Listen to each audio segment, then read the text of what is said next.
All right, let's get this show started. Let me pause this music. Hey, Rockstar. Hey, I got an interesting thought for you guys. So tell me what you think about this quote. So this quote, I got it off of one of those motivational videos on YouTube. I want to say it's called like Absolute Mindset.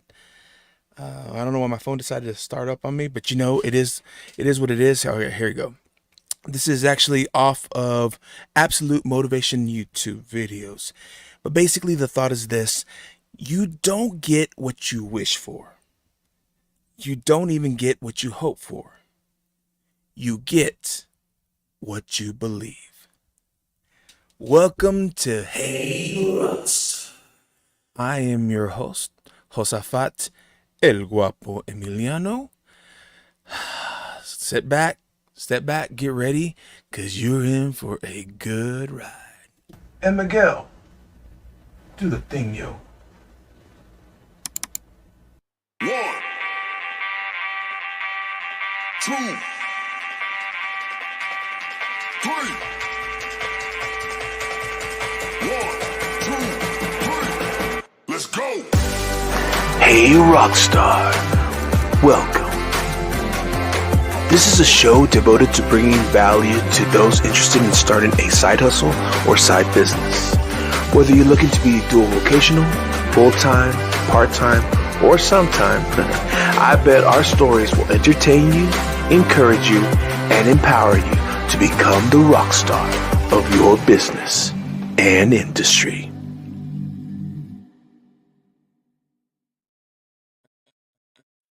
Woo! We are back. Oh, I sent you a message. Put those shades on, man. You're welcome to start off the show that way. Don't worry, I'll take mine off too eventually.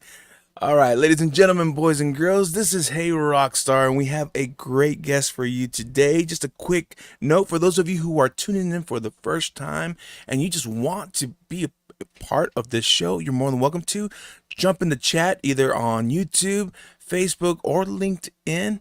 Leave that comment. If it's relevant to our conversation, I will gladly highlight it. If not, we'll try to catch it at the end of the show. So without further ado, let's say hello to Mr. Jonathan the Deane.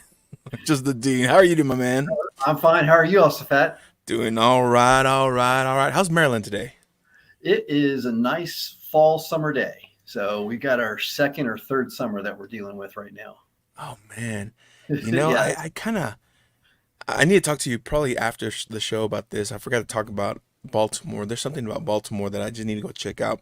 And definitely now that you're there, now that I have a good contact, just Mr. Jonathan, or do I call you the Dean? Do you want me to call you refer you to Jonathan? All right.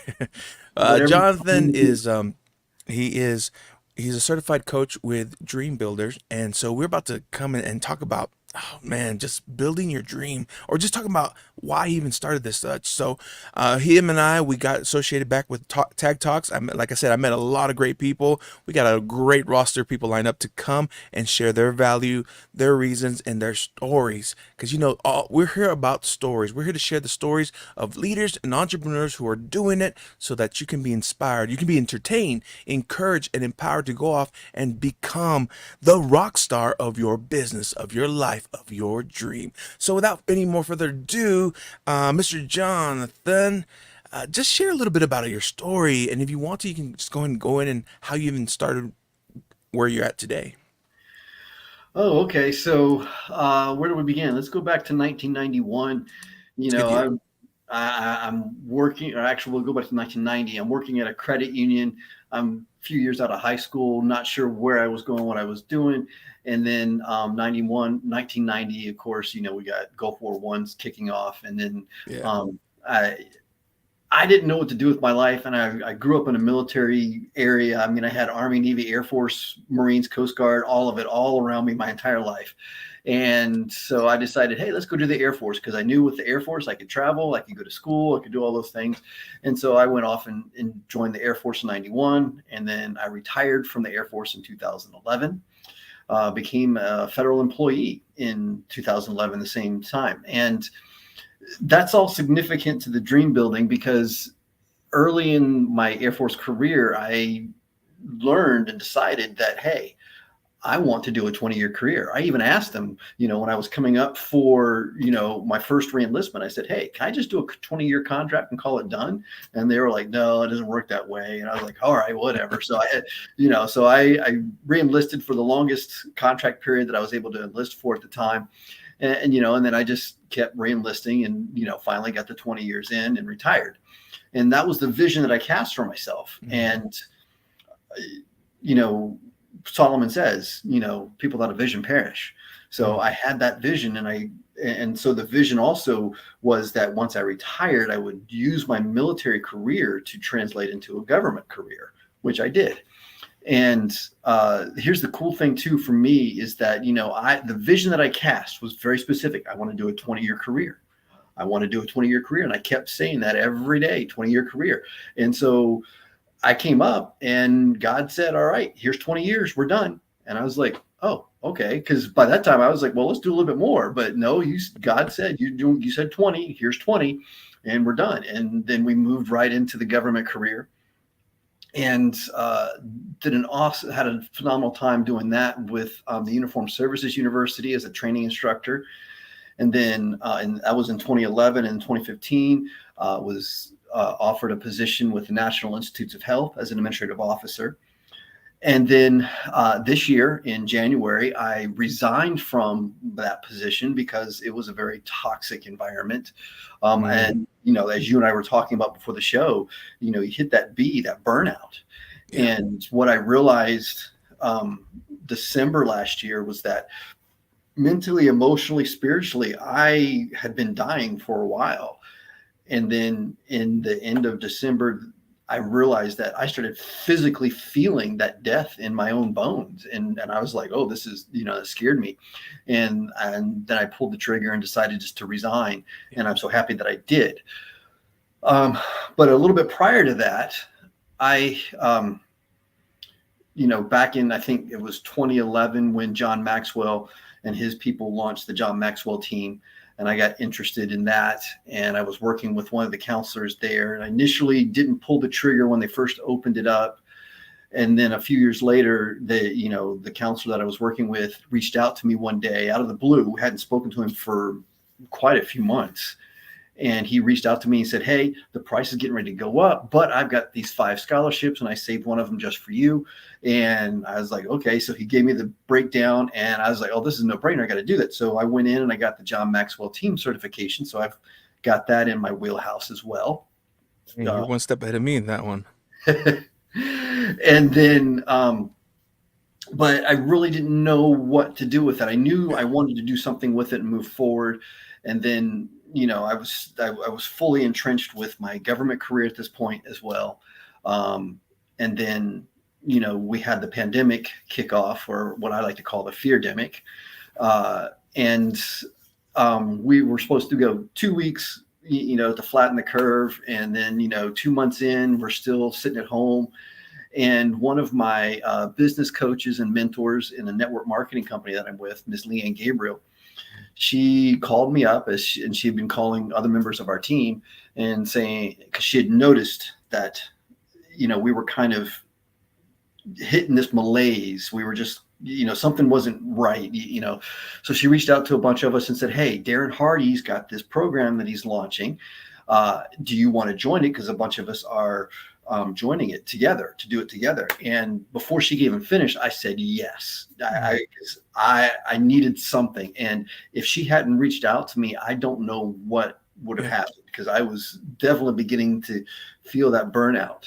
And so in the midst of all of this fear and stuff that was happening, I got into I was already connected to Darren Hardy and doing his Darren Daily, but then, got into his Jumpstart program in the summer of 2020. And then from there, our group moved on and did his Insane Productivity program. And then we did his Hero Journey program. And so I'm really connected with the Darren Hardy community in there.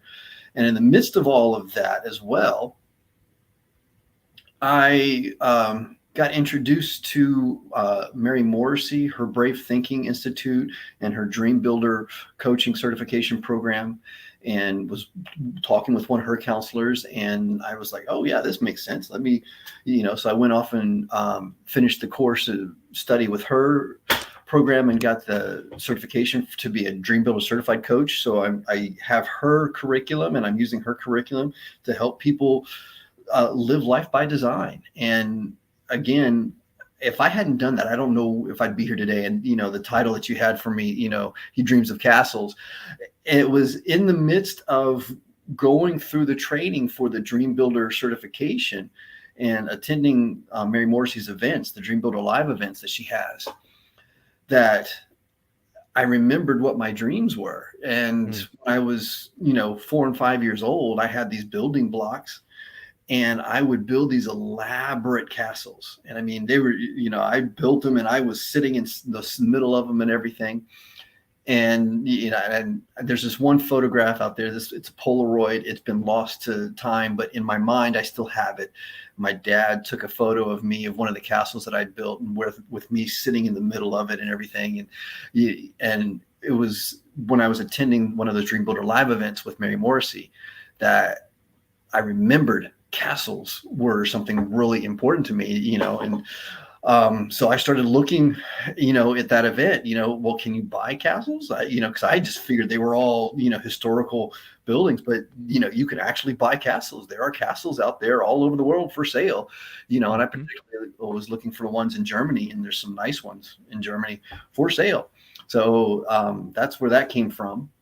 And then late November last year, I got an email saying, hey, co-author a book with Les Brown. I was like, well, that sounds like a cool deal.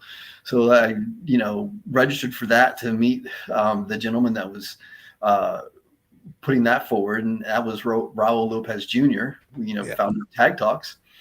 And I got to talking with him about that. And I jumped on board with that because that made sense. And then he invited me out to the Tag Talk event that they were having in Roseville, California in February.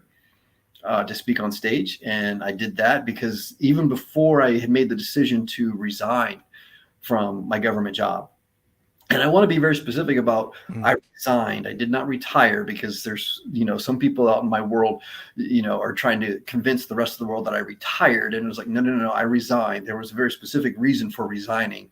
But before I had done that, I was already putting myself on the path to be this speaker, author, and coach.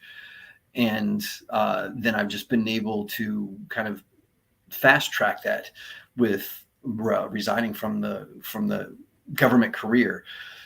So that's where I'm at now. And the book will be out here shortly. I've got it done. That's been a hero's journey in and of itself, learning how to do that. Let's go on a little pause now, because you're getting some good stuff. I want to highlight a few people, but we're going to talk about the hero's journey. We're talking about the book. First off is Luis Medina, who's saying what's up. He's a fellow entrepreneur, fellow coach that we've had the privilege of working with our mentorship, but also he's helped me out with a few other things on the side, but just a great guy up in California. He's in real estate investing. And I hope to be on his show one of these days. And this one, I don't. Someone specifically looking for you, Seth Hinch. Yeah, Jonathan Deane is an inspiration with his. Oh, sorry. Jonathan Deane is an inspiration with his follow his dream. I am glad to call him a friend. Yeah, Seth, how are you, my brother? Yeah, so he and I were. That's another thing that happened during the pandemic. I got introduced to a community theater group called Glendon Area Players right here. And this past summer, Seth and I were cast members in The Music Man. So he was part of the barbershop quartet. It's in the show. And then I was playing there. And so we danced and sang together this summer. So yeah. And whenever I was trying to come up with the thumbnail, I was trying to go off of thespian, because that's how I like my fellow thespian, we're in theater together. Well, not together, but like I worked in theater back in Nashville as a technical director, but also used to do acting and such. And so I thought it was fun. I was working with that, but I don't know, just suddenly I'm like, wait a minute. And I went to research like what's the name of the business you're building. and then I saw the dream builders like, oh wait, he did mention castles. I do remember that Mhm. distinguished I comment that you made, and like, oh yeah, and like that. Let's work with that one, and Yeah. it came out to be better, a better thumbnail to start this off. Because most people are like, "What is this?" And I also added, but wait till you hear what wakes him up. You know, because that's the important. Because we can dream all day long, but we need to, at the end of the day, we need to get up and work towards those dreams, or that's all they are. They're Mhm. just like the quote that I read earlier. You can't wish for something, and you can't even hope for it. You need to believe, and but part of Yeah. belief is taking those initial steps. Speaking of steps, stepping and walking enters into journeys. I like when I first heard the concept of the hero's journey. I was studying Joseph Campbell back in Yeah. university, and so I would like to know more about that. I've been hearing that come up more and more with our mentorship and with other areas. But let's dive on that if you don't mind about the importance of a hero's journey. If you don't mind sharing with that. Oh no, definitely. Yeah, because that is, that was the theme of my talk in Dallas, the Tag Talk event there in Dallas just a few weeks ago. The hero's journey, and you know, each of us are on our own hero's journey, and so your hero's journey, my hero's journey, they've intersected, and now we're running side by side, parallel. And then even after this, they're going to kind of diverge a little bit, and you're going to go your way, I'm going to do my thing, but yeah, we're going to come back together and do our thing.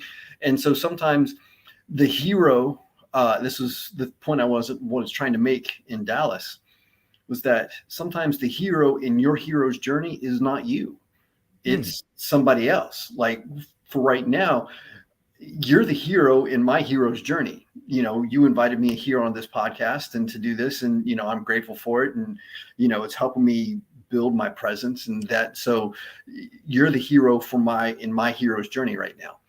And so the other thing for me is that, yeah, I got introduced to Joseph Campbell, through Darren Hardy's Hero's Journey program. It's a year long education program through with Darren Hardy, and it's a great program. So if you ever get the chance, go check it out and get into it. So it's a great program. And I started reading Joseph Campbell, and I read his, the what was it, the Hero with a Thousand Faces or something like that. And I have that on audio right now, so yeah, it's like my third book on my list of books to read because I've been given so many other books to listen to. yeah, no, yeah, same here.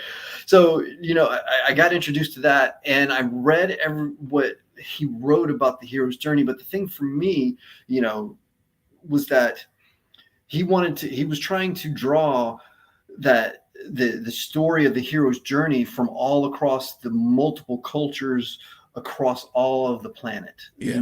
throughout all of time, and have all these parallels.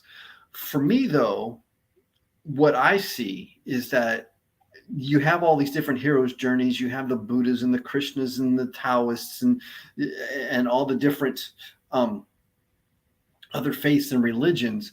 But I think the ultimate hero in all heroes' journeys is Christ, and all those other heroes' journeys, they all point to that one hero's journey of his. Even the Native American Indian stories that Joseph Campbell would share. For me, that's just how I see it. That they all kind of point to that one hero's journey with Christ. So that's kind of where I'm at with that. But yeah, the hero's journey, we're all on it, and you're not always going to be the hero in your hero's journey. And sometimes the hero in your hero's journey is not necessarily going to even be a human. Like I shared back in Oh yeah. Dallas, the hero for me was my puppy Jet. And, I lost him on August 13th to a very tragic accident. But even this morning, on my morning walk, I'm still learning lessons from the time that I got to be with him. So he's a hero in my life, So like I said, the heroes is not always you're not always gonna be the hero in your hero's journey. So That's a deep concept, man. And I mean, we could go deeper into that thought in itself, but I mean, you gave me ideas for some things to work on because it's true. Um, that you I mean, I have to admit it. You're not always the hero in your journey. Um, no, I'm just thinking back to my stories and why I even started this. If you ever decide to go check out the archive, the very first episode is called Episode Primero, and it's Mm, called The Pirate Rockstar.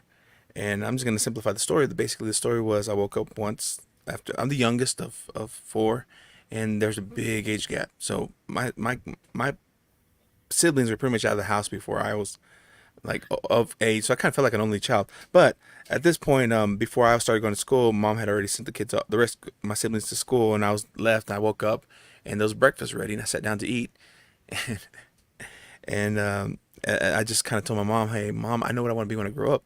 And she looked at me. She goes, What's that?" And I'm like, "I want to be a pirate." And I'll tell everyone, she's partly to blame because she would read stories like Treasure Island to yeah. me growing up as a kid. And she's like, just kind of looked at me. She's like, "Hey, son, that's kind of a sorry career. You should pick something else." And I guess I started eating, and my siblings had left the radio playing, and I could hear a familiar voice. It was actually Michael W. Smith. Oh, Just he's got that unique voice, yep. and I forget what song it was. I think it's probably "Place in This World" or something Yes. epic like that. That he was singing on the radio, and I'm like, well, in that case, I'm gonna be a rock star. There you And go. it's funny because this is something I declared as a kid at 4, 5. And it's funny how life gets in the way. And we start following other people's plans, and which I talk about, and Hmm. kind of what you were sharing about how you went through a different dream of military and then government, but towards the burnout comes whenever you're working so hard towards something that you really don't have purpose for. You're just kind of going with the motion. At least that was for me. I Oh was yeah. doing what No. other people were telling me to do because I was a people pleaser growing up as a kid, especially in religious households. Hmm. You kind of fall into that narrative being the youngest. And the funny thing is, it wasn't until I was way older, if we're going to stick with scripture, it wasn't until I was way older and I was already living on my own in Nashville. I ran into a verse in Galatians where Paul said, "I can't be a people pleaser and serve God, because if I'm a people pleaser, I am worthless to serve Hmm. God." That was at least the translation I had said Yeah. worthless. Like, whoa! And so that's when I started figuring out, well, what is it? What is my calling? What is it that I am uniquely called to do? And that's when that led me towards my hero's journey. So growing up, all that to say, growing up, I've always followed epic journeys, epic tales. I love those kind of stories. I love those kind of things. And now, whenever I solidified the rock star, it just made sense Yeah. because I have been on different stages now as a musician, but as a speaker. But to me, rock star is the mindset, not so much a occupation. But anyway, let's go back. You said you're working on a book now, or has the book already released? I'm Well, I not wanted to sure. touch back a couple Okay, things. let's do You it. know, We you haven't know. even hit the questions. By the way, y'all, I haven't even hit the main questions we're gonna ask them. So this show is already getting good. So I mean, being a pirate, it worked out for Johnny Depp. Yes, it did. But yeah, and what's interesting is I'm the oldest of four, and Hmm. like you said, there's the age differences. So there's 4 years between each of us, and my sister. My baby sister Joanna, she definitely got stuck in the same situation that you did. She gets mad at me and our brothers because we left her. I went off to the Air Force, and my brother John went off to the Marines, and then my brother Steven, he went off and did some traveling and stuff. But she was left at home with mom and dad like an only child. But yeah, you were talking about we people pleasing, or we let other people derail our dreams. The thing was is when I was working at the credit union, I had no direction. I really didn't know what I wanted to do. And I had my dad telling me, to go get a career that, pay well and then give you a good retirement. And that was definitely the mindset of the 20th century post World War II is, you go get a good career, you're going to get the retirement and everything. But as we began to see in the late 80s and early 90s, that was already beginning to unravel and fall apart. But, because I, respect my parents, and this is my dad telling me this. This is my dad giving me advice. Go do this. And that was another reason that I chose to go to the Air Force, was because I was like, well, it meets all the criteria that he's talking about. It's a good job. It's stable, and then I get a retirement. Yeah, and then I can translate that to a government career as well. And like I said, the area that I grew up in, I had all the military branches around me. I had all the other, FBI, CIA, DEA, all of those, I grew up around all of that. So, that was just part of my daily life. So yeah, following somebody else's dream, and then getting the burnout. And the thing is I didn't know what my dream was or understand what my dream was. I remember one time, it was in the evening. I was, getting ready to graduate from high school. And like looked at my mom, and I was like, Mom, I know what I want to be. I want to be an author. I want to be a writer. And my mom, she says, well, then just go write. And I was like, That's simple. I was like, really? That's all you got to do? And, that story still sticks with me. And and if I'd understood that the way I do now, I'd have been like, I would have gone off and done that. But I did not understand her direction. And that was the only direction she had to give me at the moment, was, just go write. But yet that still sticks with me. And I love her for it, because it still provides value for me today. So yeah, the whole writing thing has been part of what I wanted to do. And yeah, I remember reading, Robert Louis Stevenson and, Treasure Island and all those growing up myself. So. And actually I'm big into animation because I wanted to be a voiceover, or I attempted as an actor. I was trying to do voiceover acting, which I love. So I've loved animation, and so one of my favorite cartoons, and people probably judge me hard for it. Now it's a live action, so now it's popular. But the One Piece anime that came out, just because it's about pirates. Oh, It's so off. It's so weird, but I love it, enjoy it, and it's just goofy. It's just something goofy. yeah. We all need some of those things to kind of de-stress from sometimes. But let's move on now to I guess the questions that we want to ask. Although you've already dropped some great value and the importance of dreams, and and maybe we will stick around on that topic a little bit longer about dreams and how important those are to have.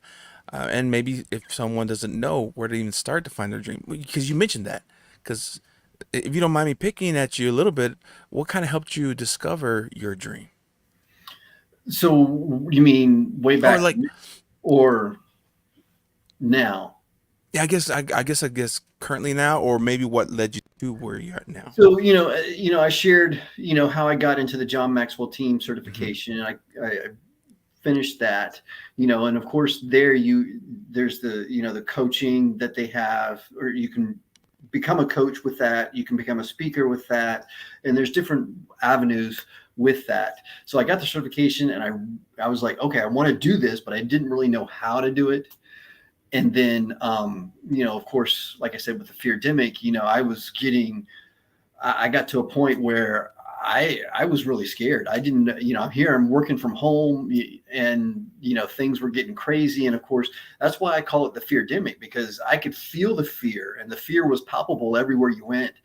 And so, when Miss Gabriel reached out to me and said, hey, Darren Hardy's doing this thing, that was an awesome lifeline. And that, because I opened myself up to that began to open me up. And the way I describe it, even to her at the time, was like, truly felt like a phoenix that had just, had fallen into a pile of ashes, like we see in Harry Potter when he Mm. meets the Fawkes the first time in Dumbledore's office. I literally, that's what I was feeling like. There was just a pile of ash had gone up in flames, and I had no idea how I was gonna come out of it. But like, thankfully she saw what was happening in the team and took the initiative, invited us to do this program. And then that led to the next program. It led to us establishing our own book club and moving from there. And then which led me to being open to meet Mary Morrissey and her Brave Thinking Institute the following year. And work with them. And it was actually in that initial meeting with the Brave Thinking Institute advisor that I solidified the vision, the dream that I had for my puppy, Jet. And Megan, my counselor, she was like, well, what do you dream about? What's your longing? What's your discontent? That's where we find what our dream is what do we long for? What's our discontent at right now? And I just blurted out, I said, I want a puppy. And so she said, well, and she had me, go further into that by, describing what's that going to be like. And the vision that I had in my mind, and it was an image. There were no words. It was just a pure image. I could see the puppy just laying at my feet, sleeping as I was working, from home. Mm. And literally within 2 months, Jet Black, that's what I called him, because he was all black. He was a Bernedoodle. And, the first time I saw him, the two images that came to mind when my son and I went to go, meet him and the other puppies that were in the litter, I saw him, and the two images were Captain Jack Sparrow and Jack Black, the rock star. So, and from that's where the name Jet Black came from, because he's all black. And I know maybe it doesn't make sense to everybody else, but in my mind, those two images were the images that I saw when I saw Jet, and then that's how he got his name. And then, literally after 2 months sharing that vision with Megan and really solidifying it and speaking it, Jet came home and he was here with us. And I cannot tell you the number of mental photos that I have of him literally being here at my feet, or even laying at the foot of my bed, or even beside my bed, as I'm there laying, taking a nap or whatever. I mean, the vision was, I had the vision, I spoke the vision, and then the vision came into reality. And that's what dream building is.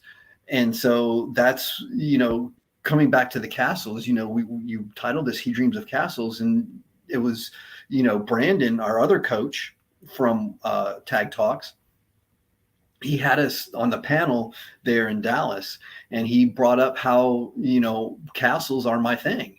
And when the previous Tag Talk that I had seen him at in May out in San Diego, I actually showed him the design for the castle that I am designing and drawing out, that I've got designed out, and I could see it in my head. And for me, I'm calling it my version of Neuschwanstein, which is the famous castle there in Germany, or the French castle Versailles. So it's my own personal Neuschwanstein Versailles.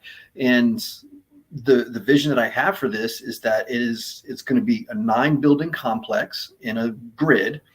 The center building, all 9 buildings, the ground floor is going to be 100 by 100. And then the outer 8 buildings are going to have a second floor, which are going to be 90 by 90. The center building is going to be the centerpiece, of course. Again, 100 by 100 on the ground floor, 90 by 90 on the second, and then 80 by 80 on the third. And in the ground floor, in the middle of the ground floor, there is going to be a 10 by 10 4-sided open fireplace that you can walk into. And I'm designing that, and and that whole ground level there, there's one section that is, like almost 2,000 square feet of kitchen. And then, we got another 3,000 square feet of, eating and meeting place kind of thing. And then a couple other areas that are going to be for like just hanging out, just visiting, and, people getting up there to, speak and do things like that. So that's going to be that area. And then the second floor, the 90 by 90, is going to be broken up into like 6 different apartments that, friends and family can come and hang out. And then, of course, the third floor, the 80 by 80, that's all mine. And I've got that planned and plotted out. And then one of the thing, and here's the thing too about this vision, is that I've got these 9 buildings. The center one, I definitely have a solid vision of what I want for it. And literally just yesterday, I caught a vision for what one of the other buildings should be, and it's going to be a theater. It's going to be have a stage and everything. It's going to have the Hmm. lights, soundboard, the camera, all of that stuff, so that community theaters, community group theaters can, or yeah, community theaters can come in and do productions right there. And Wow. so that's one of the things I want to do with that, and then. At least one of the other buildings, maybe two, are going to be full blown libraries. Is And then the other thing too that I forgot to mention is that each one of the buildings is going to have 100 by 100 basement on under each of them, and then there's going to be hallways that connect all the basements, so you can get to all of the individual buildings through the underground network and all that kind of good stuff. So yeah, That's that's amazing, man. so I think I'm gonna need to buy a whole house just for my books alone. I got more books in storage than I have on my bookshelves, yes, yeah, I and have that that's problem just a too. bad habit. That's not a bad habit. It's just a habit that I've adopted from my parents and my siblings. And it's funny because we ran into a meme. I saw a meme and I sent it to my sisters. Where it talked about we I forgot what it. Oh man, I'm gonna totally butcher it. But basically, it was just talking about how we have the bad habit that we have books that we're going to buy books, but the old books. Oh, this is me buying you a book, and this is my old books on the shelf that I already bought, saying, "Hey, when are you gonna read me?" Kind of situation. And I said to my sisters because we're all guilty of the same thing. We Yep. just love having books, and now I have a Kindle, so I have digital books and I have physical books, and I Yeah. have audiobooks. Well, yeah, and I've got books in boxes, both that I've read and have not read, and then I've got books on shelves, and I've got them broken out to this shelf is to read, and these are have been read, and then I don't do the Kindle thing so much, but I do audiobooks. And I do the audiobooks when I'm on my morning walks, when I'm out getting my 12,000 steps for the day in the morning. So 12,000, man. I'm good when I do 5 to 7,000. well, my goal is 12,000 steps a day, and then I get up um, and out the door by 5 to get them done and completed before 8 o'clock in the morning. Okay. Is my So you goal. do it's a few hours. Yeah, usually I start with half an hour and then depends how I feel it, I'll go to the full hour. And I do a full hour is about 5,000 and something on me, but I also kind of take it slow. I don't really pick up a pace and go at it. I like to Yeah, enjoy the sunrise as it's coming here exactly. in the Well, morning. when I'm out on my walk, it is my meditation time, and Mm, there's a little pond across the street from where we live. It's kind of sandwiched in between the T. Rowe Price business campus and then a private school campus called McDonough over here. And I have named it Honeysuckle Pond because in the spring there's all kinds of honeysuckle, and as you walk around, you can just smell the honeysuckle just everywhere. So I don't know if it has a name. I don't think anybody's named it, so I've named it. It's called Honeysuckle Pond. And so when you're on uh, Facebook, you'll see me post about Honeysuckle Pond, and I got a bunch of reels that I'm posting on Facebook from Honeysuckle Pond, and there's a crane out there. But that's my meditation time. That's where God and I meet in the morning, and mm. just walk around, the pond. And so, yeah, Just highlighting Brooke here real quick before yep, we walk that's away my from the cousin. books. That's my Because cousin. what's up, cuz? Cuz, uh, where will this be? Two libraries. I'll visit books and weakness. And she also posted just offer hot tea also and coffee for the coffee drinkers. And again, Luis had to step away because he had a Zoom call. But thank you for jumping in and joining us, Mr. Medina. And I'm looking forward to meeting you in California later on this month. But let's go ahead and move on. I do want to ask these questions, and I guess the next question, just now that you've shared, on your journey, on Mhm. your hero's journey to discovering that this is where you want to be. What have been some challenges that you have found, some less life lessons that you learned from this? The biggest challenge or just the challenge? Yes. is right here. um, That's a sign that you're a true entrepreneur. Almost every entrepreneur tells me that the first challenge is they know nothing about business or their mind wasn't ready. well, do I know nothing about business? Oh, okay. I'm educated. Let's see if we can qualify this the right way. All Is right. that Perfect. I've got I've got 6 college degrees, 3 associates, one bachelor's, and then 2 masters. The master's of science in management, specializing in program project management. Of course, business related, and then the MBA, which is all bachelor's of business administration. So I'm educated about business, and then I understand the business of the military and I understand the business of the government, so I've got experience with business, but this entrepreneurial business part is new. And then the biggest thing, like I said, is me not necessarily knowing the ins and outs and the things that you got to do for business, bookkeeping and all that kind of good stuff. It's who wants to listen to me? Who's going to listen to me? What value am I bringing? And I have to give a shout out to Michael Johnson, a gentleman that I met yesterday. He reached out to me, I think last week, and just said, "Hey, I want to, just network." He has this, what does he call it? Uh, Business choreography, I think, if I remember correctly, what his business is called.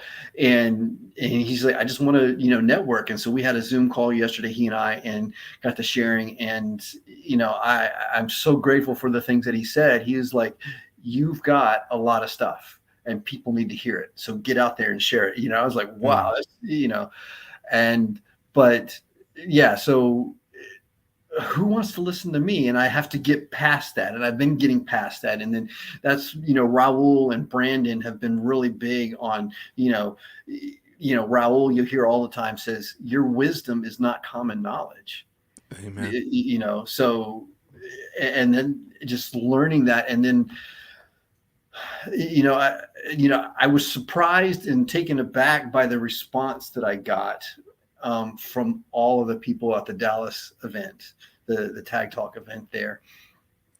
And yeah, thank you.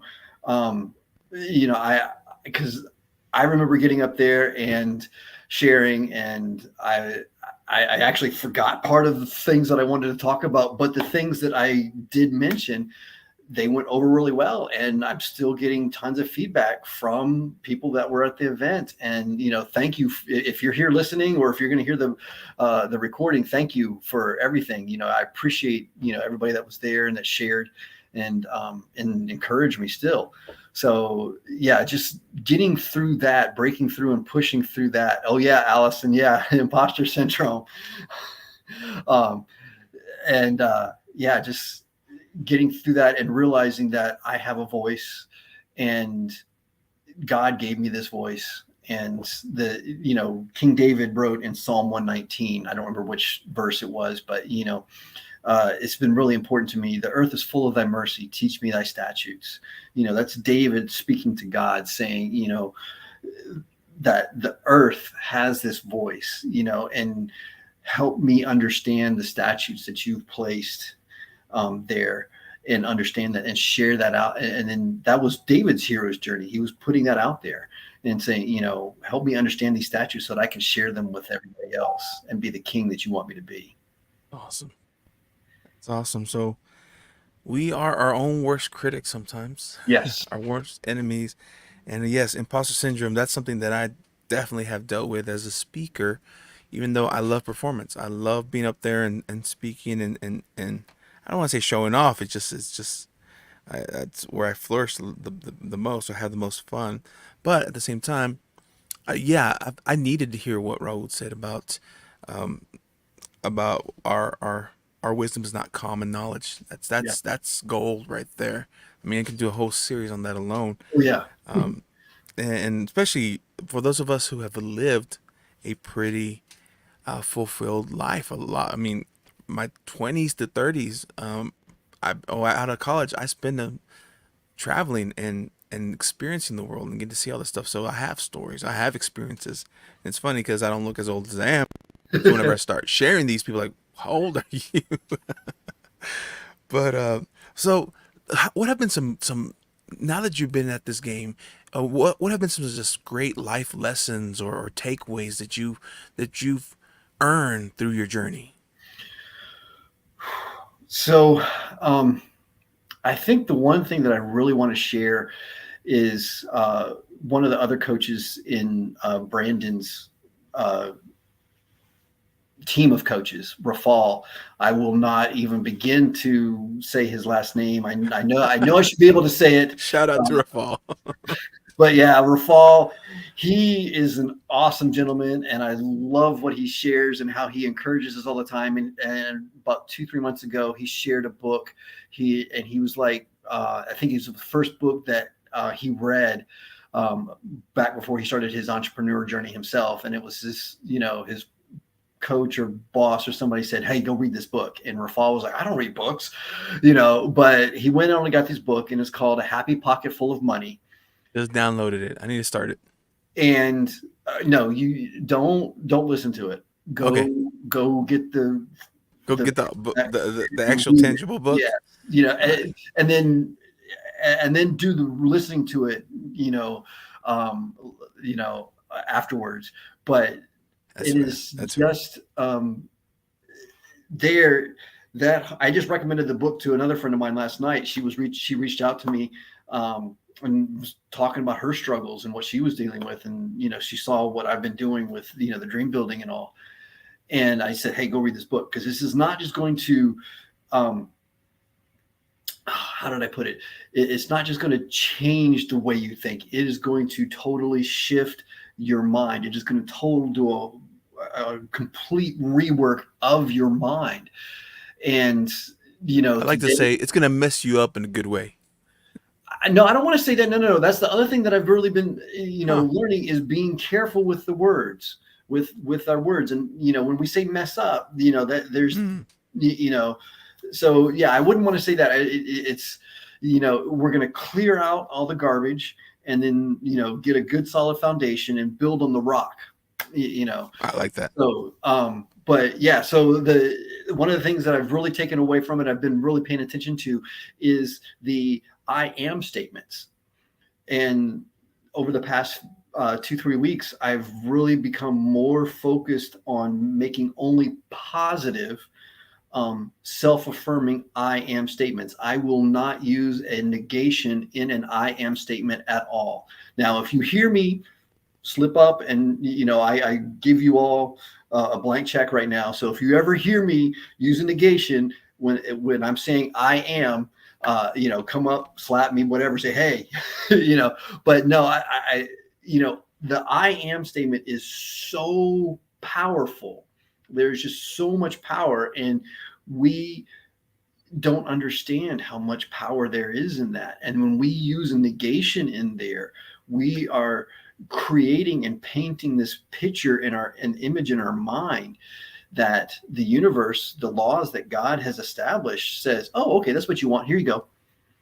And we don't realize that, all the things that were the garbage that we're dealing with, well, that's what we asked for, because Mm. we said, "I am whatever," you know, and uh, the other thing too is that I've really started to understand that I feel things, I have feelings, but I'm not, I am, all right, this is the one place I'm going to use a negation.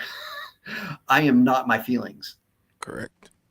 And that is definitely one of the things I've been through and learned over the past few months, for sure. So I would say these past few months have been the biggest.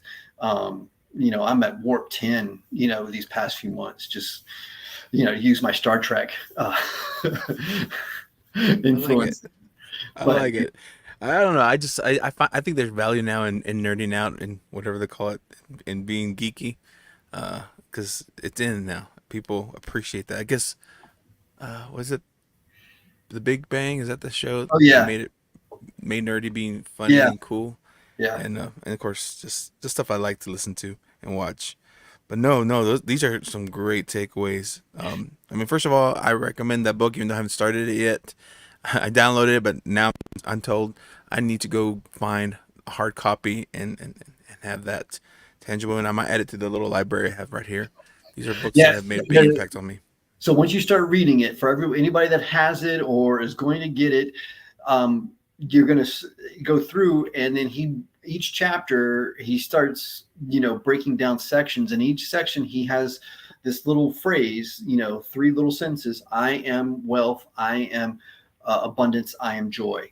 And my practice when I'm reading it is, I'll just read the paragraphs, but then when I get to that's section where he does the break in between the paragraphs and things, where it says I am wealth, I'm abundance, I am joy, is I sit and I will read that out loud every single time it comes across. So I'm driving that home, which is what the author David Cameron Gikandi wanted or wants, is to drive that home and help us realize I am wealth, I'm abundance, I am joy.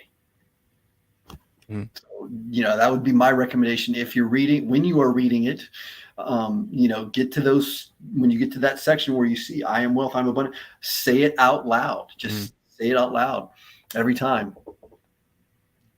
I love that. I love that. I'm an advocate for the promises. One little book that changed my life was The Game of Life and How to Win by Frances Scovel Shinn. It's an old classic, and it's power about affirmation. But what I noticed is she uses scripture and uses that and rewords it as an affirmation, and that's what got Mhm. me interested to become a student of the promises. And somewhere is written that there's over 8,000 promises, not directly like this is what He's promised in the Word of God, but just the way that we can apply it. That God is not a respecter of persons. If He did for one person, He does for us, and we can take those promises and run with it. And I have been on a self journey of declaring every one of those promises at least one or two a day. And so I've been on the journey for over 2 years, and I still haven't come close to finishing of all the promises. They're just abundant of promises, and it's And part of my those are just, morning routine, my morning to declare those promises and speak them each over my life. and those are just the ones we know of. Oh yes. That is so true. That is so true. All right, my man. Well, now moving forward, and this will be probably the last one that we can focus Okay. on, is moving forward in your business, moving forward in what you're doing. Of course, my call tag is I'm here to help people live the best story of the greatest, to live their greatest story so they can find fulfillment and leave a legacy. Moving forward in what you're doing, what is your big plans to help, or what are your vision or your future, or yeah, your goals coming up?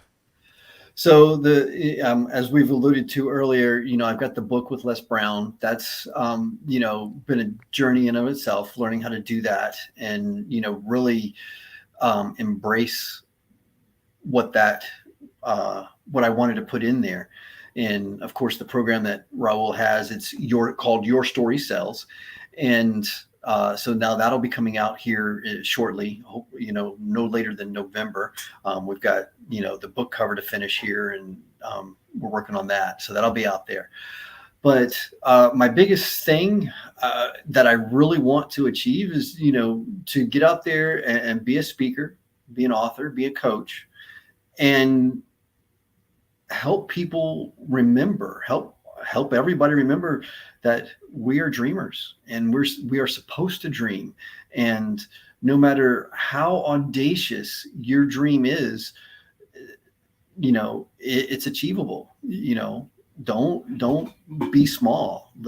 Take the dream, make it as big or as audacious, or make it as simple as you want it to be.